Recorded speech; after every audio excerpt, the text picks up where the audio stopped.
అందరికీ నమస్కారం. ఈ నెల 27వ తారీఖున ఉమ్మడి తూర్పు పశ్చిమ గోదావరి జిల్లాల పట్టభద్రుల ఎమ్మెల్సీ ఎలక్షన్ జరుగుతుంది. ఇందులో తెలుగుదేశం, బీజేపీ, జనసేన ఉమ్మడి అభ్యర్థిగా శ్రీ పేరాబత్తుల రాజశేఖరం గారు పోటీ చేస్తున్నారు. గ్రాడ్యుయేట్స్ అందరికీ విన్నపం, రాజశేఖర్ గారికి మీ అమూల్యమైన ఓటు వేసి వారిని అఖండ మెజారిటీతో గెలిపించవలసిందిగా ప్రతి ఒక్కరిని కూడా కోరుతున్నాం. రాజానగర్ నియోజకవర్గంలో దాదాపు 5,800 పట్టభద్రులు ఓటు నమోదు చేసుకున్నారు.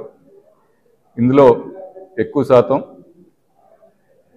సిటీకి చేరువుగా ఉన్నటువంటి పెద్ద గ్రామాల్లో ఉంటాం. అయితే రూరల్లో కూడా ప్రతి గ్రామంలో ఎవరెవరు ఓటు నమోదు చేసుకున్నారనే list Telugu Desam party, Janasena, BJP కార్యకర్తలు అందరూ కూడా ఇంటింటికి వెళ్ళి కలవటం జరుగుతుంది. అదేవిధంగా ఇక్కడ ఎమ్మెల్యే గారు, స్థానిక ఎమ్మెల్యే గారు కానివ్వండి, ఇన్ఛార్జిగా నేను కానివ్వండి, ప్రతి స్కూల్కి, కాలేజ్కి, అది గవర్నమెంట్ కాలేజ్ అయినా, ప్రైవేట్ కాలేజ్ అయినా, గవర్నమెంట్ స్కూల్ అయినా, ప్రైవేట్ స్కూల్ అయినా, అదేవిధంగా అనేక ఆఫీసులు కూడా వెళ్ళి ప్రచారం చేయడం జరుగుతుంది. ప్రతి ఒక్కరి దగ్గర కూడా సానుకూల స్పందన అయితే మాకు కనిపిస్తుంది.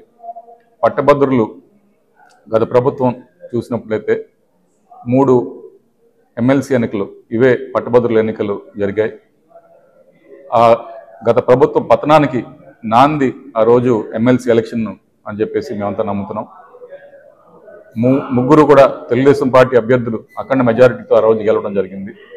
అదేవిధంగా ఇప్పుడు కూడా ప్రభుత్వంపై వారు సానుకూలంగా స్పందిస్తారని, వారు దిశానిర్దేశం చేస్తారని ఎలక్షన్లో మేము నమ్ముతున్నాం.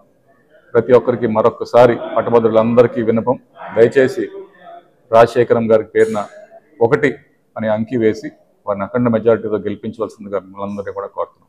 Thank you.